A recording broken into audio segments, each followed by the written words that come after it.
Hey everybody, welcome back to Everyman Prepping. Thanks for joining me today. My name is Seth, and we're going to talk about today, we got everything from biblical scenes coming to nations threatening to steal their nation's money. We got some economic news to talk about at the end, so stay tuned for that. But basically, as we all know, these news cycles change so fast that, every day we get more signs of things happening. So I just want to give you guys a quick and down and dirty brief story update so you can get back to that work you're doing, so you can grab as much of that fiat money you got and you can turn it into real money, maybe some silver or some gold, maybe you can turn it into some prepping items, wherever it is. Let's not leave it in that current fiat state. And of course, this is not financial advice. This is just what I would suggest doing as an opinion. But let's get going here. As we do this, please, hit that like, share, comment button. I'm going to ask for a lot of comments of this. I'm interested in what you guys think about some of these stories. So we'd love to have you join into the community down below in the comments, and let's talk about this. The first one being this one.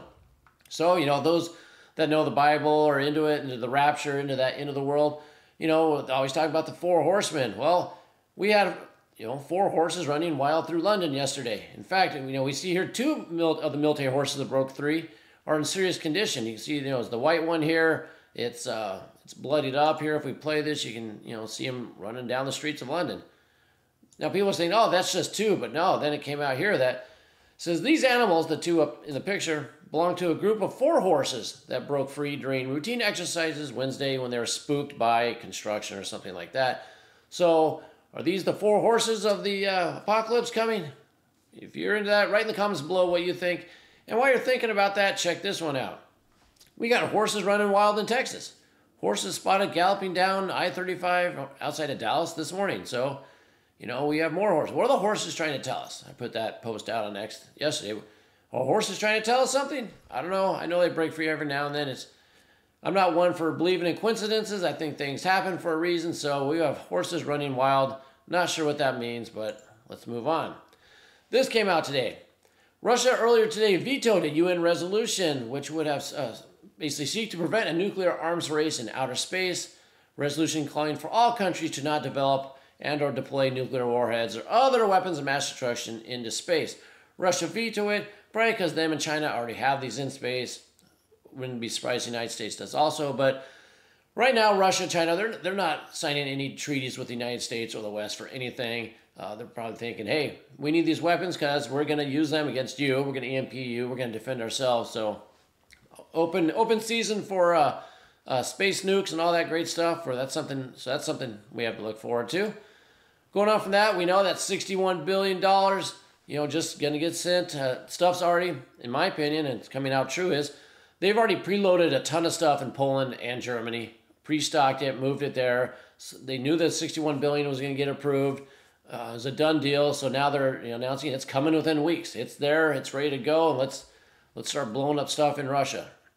And here we have that, the U.S. secretly armed Ukraine with long-range ATACMS last month. That's, the 190 miles, 300-kilometer ATACMS. Of course, it's in secret. You're not going to, tell the enemy everything you're sending them. Although they do put out a nice sheet about all the stuff they're sending them. But what else are they sending them in secret? And with the $61 billion, what other things do you think they're going to send? I bet it's going to be a lot more long-range things going out that direction, because they want to take out that Crimean bridge. Ukraine, first of all, they're not winning this war. They're not getting the land back. They're just trying to inflict pain on Russia, get NATO involved. Only way Russia's leaving, NATO gets involved, U.S. troops, UK troops, their aircraft, they're probably, tactical nukes, whatever needs to be involved. Russia's not leaving. They're not giving it up. And all, Ukraine is looking for is basically some small victories to boost morale. And this is the range of the ATACMS, of the controlled territory of Ukraine. So the controlled territory of Ukraine is what's not bolded. The stuff in yellow is what they can hit. So yeah, this is the Dnieper River. They hold this side of it. They control Ukraine. If they shot from over here, this is the nuclear power plant in Zaporizhzhia, is right over in this region. If they shot there, they could reach the Crimea Bridge, which is right here. It's called the Kursk Bridge. They could definitely reach it. They can reach a lot of oil refineries, other stuff in here. Most of Belarus is in range, by the way. That's notated on here as well. But they would love to take that bridge out as a symbolic victory. Wouldn't be surprised me if they combined a Storm Shadow ATACMS mass launch. Word is they want to have it done by May 9th, which is Victory Day in Russia, because it would embarrass Russia. So next week or two, Look for some fireworks to happen. They take out the bridge. Is that another red line that Russia's going to freak out about? I don't know. They've let a lot of them go. The patience of Russia with all the bombings and everything going on is quite impressive. In fact, let's look at this. We'll go back to the other thing in a minute. But another oil refinery up in flames. Going to look at that right there. The U.S. sent the money over to Ukraine, told them, stop doing this. Stop blowing up the refineries because you're causing gas to go up. It's an election year, don't you know? We got to get reelected. The administration is saying, you can't have a horrible economy and high gas prices and get reelected. Stop doing it. But they're doing it anyway. They're not paying attention. Israel's not paying attention to the U.S. And we're going to see a little something else come out earlier with other nations doing even something, I won't say worse, more drastic to the United States because we're losing the clout in the world. This is what I wanted to point out. Let me shut this off so it stops talking. Here we go. Check this out. Janet Yellen, Treasury Secretary, says the outright seizure of Russian assets is justifiable by law. Not sure if that's a law that Congress has passed or something she's making up, but you start, like I said, you start stealing Russian money, you're going to crash the reserve currency because a lot of other countries hold treasuries. They hold U.S. currency for backup. And if they know that U.S. can just start saying, we're going to take it. We're going to take those billions of dollars and we're going to use them for ourselves. We're going to give them to another country. We might give them to your enemy. Well, they're not going to buy U.S. treasuries. They're not going to buy U.S. dollars. What does that mean? It means hyperinflation back here, death of the U.S. dollar, all that. I imagine they're going to do it anyway because that's the way it seems to be trending. So look for them to start stealing Russian money and getting just more further down that death spiral that we're headed. Moving on from there, we have more of the hypocrisy, basically, I'm going to call it. The EU is preparing to put sanctions against ships delivering weapons from North Korea to Russia. Now, mind you, UK, EU, they're shipping tons of weapons, money, anything that Ukraine needs, they're shipping it to them. And they seem that's okay, but on the flip side, they're saying, "Oh, North Korea, we're going to sanction your ships because you're doing the same, but to the opposite side." So another fire on the log of the flames of death, basically. So look out for this to grow. Look for North Korea to maybe retaliate for this because, well, this gentleman here, Kim Jong-il, he's a little crazy. So it'll be interesting to see what he does. And then I want you to, this is the intel chief. I'm not to worry about this. We go to war with China, we're going to win. The U.S. can beat China in a war. Don't worry about it. And why does he say that? Well, America has experience fighting wars, and China hasn't fought a war with anybody. They have had a few skirmishes with India. They haven't fought a war. Now, that is true. That is a true point. The United States has been in wars, Middle Eastern wars with, Iraq, going there with Afghanistan, all the Taliban, all that stuff. They do have experience there fighting wars, but that's fighting a war with a group or a country, whatever. You're fighting against an enemy that doesn't have air defense, doesn't have air force. You have superior firepower. You have superior air power. You have superior technology. And look what happened. Got kicked out of Afghanistan. But we can beat China because we have experience there. Let me just read a little more before I give another comment about that as we go on. But it says here, let me just forward it. The experienced American force would prevail, but with significant casualties. So this is kind of preemptive programming. I know it's from RT, but this is, from an American intel source. They say that, they're kind of telling you, hey, this war with China's probably going to happen. There's going to be a lot of casualties, but in the end, we're going to win because we have experience. So kind of getting that American mindset wrapped around that war with China. Says he downplayed the Chinese stealth bomber. He doesn't think it was that great, but he did praise the Chinese J-20 fighter as highly capable. So that's their. By the way, the United States hasn't fought a war against another nation state with a highly capable air force, but yet we have experience going to win. Keep that in mind. It says while the U.S. military has a lot of experience fighting wars, the Chinese don't really have anybody right now at all in the PLA, People's Liberation Army, who's actually been in a war, which is true. They haven't fought. They did, they had a little fighting with India, but that's like sticks and stones. They don't even shoot weapons over there, or, ammo. So, true point, but that can be corrected quite quickly, and I think that's why China's ramping up for the, the Taiwan and all the training they're doing. So, they're basically prepping for what is coming. Do I believe this? I think it'd be a very tough fight. In the state of the military now, the military we have now in the United States, it's more worried about what bathroom you use and what you can wear and if you can paint your nails and what your pronouns are. If you just pose that against what the Chinese military is doing, it's going to be a tough road to hoe. It's going to be there's going to be a lot of casualties, and I don't know if they can pull it out. The state of the military is now, it can be defeated pretty easily.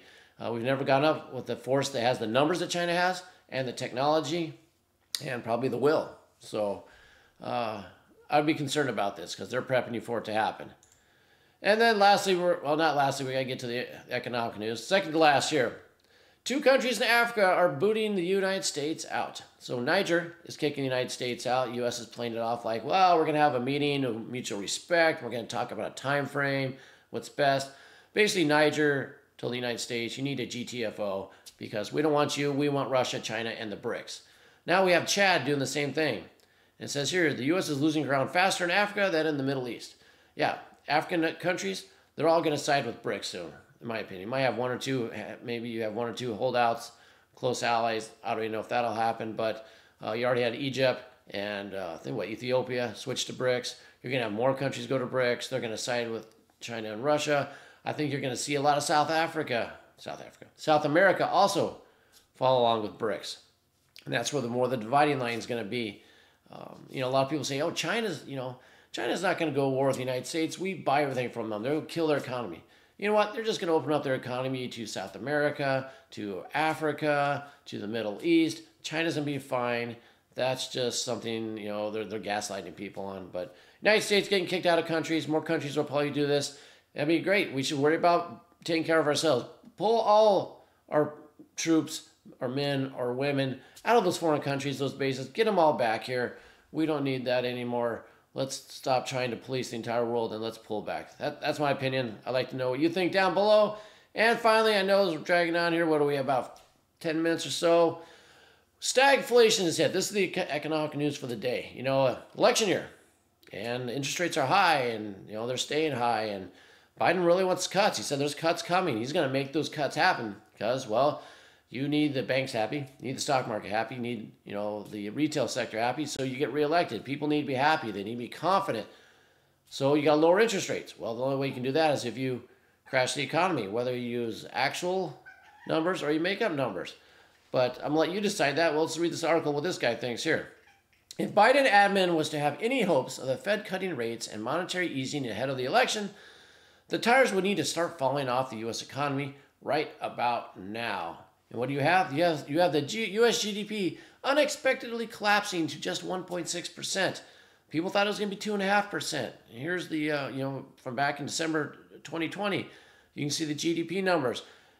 A recession is 2 negative quarters in a row. We had that in 2020, Q1 and Q2 of 2022. We had that. But you know what? They changed the definition of recession. They said this is not really a recession. Well, now they kind of want it to drop, and all of a sudden, they expected up here at 2.5. It was 1.6. It was a 3 sigma miss, 3 standards of deviation. That is huge. That's almost never heard of.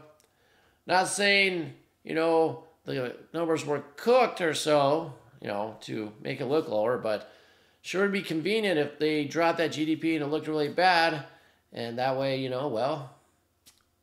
have to lower rates, and, it's an election year, yay for everybody, until the election's over, and then we crash. But I think a lot of these numbers, especially this, look how high this GDP was in what, Q3 of last year. Look at that growth. That's all government spending. Basically, they said this fell because government spending fell. Well, if the government's spending all the money, which is what they're printing with the printing machine, it's not really the private sector, we're basically in a recession as it is. Although you can't be in a recession and get reelected. So you got to drive this thing as low as you can, still stay above recession, but have the guy, Jerome Powell, lower interest rates. And that's what they mean by stagflation. So we have wages not going up, GDP going down, but prices still going up. And as everybody knows, we've been shopping, prices are skyrocketing. It's a fad on TikTok now. People putting on there how much their grocery bill is, how much their other bills are, how much money they're not making, how many jobs they have to have. Speaking of jobs, full-time jobs are crashing, but everybody's working part-time now because they need like 4 part-time jobs to live because they've been fired from their main job. So that's where we're at. Stagflation is the worst of inflation and everything. Stagflation typically leads to hyperinflation. So that's what we have to look forward to there. So as the last shot, let's look really quick here how silver's doing today. Silver's actually up a little bit. It's been crashing hard the last few days. That's a big fall on Monday. It's up, what, 20 cents today? Let's check out gold, up $14. Good to see that. Good to see it holding strong. And because, you know, as you know, the GDP crashes, people are going to run to precious metals to store their wealth. Something that you can look at as well. Like I said, once again, not financial advice. But that's all I have for you. I'd love to hear your comments, anything down below, especially, you know, you got the 4 horsemen, you know, how's your job, how's your, you know, financial situation, you know, you able to still, you know, keep your head above water and do your prepping, anything about that. And of course, anything you have to add to about the buildup of the war and the coming U.S. involvement, please put it down below. But hopefully you have a great day. Hopefully you have a great rest of the week. I'll see you in a couple days with another updates, more prepping news for you. Until then, keep your ear to the ground and head on a swivel.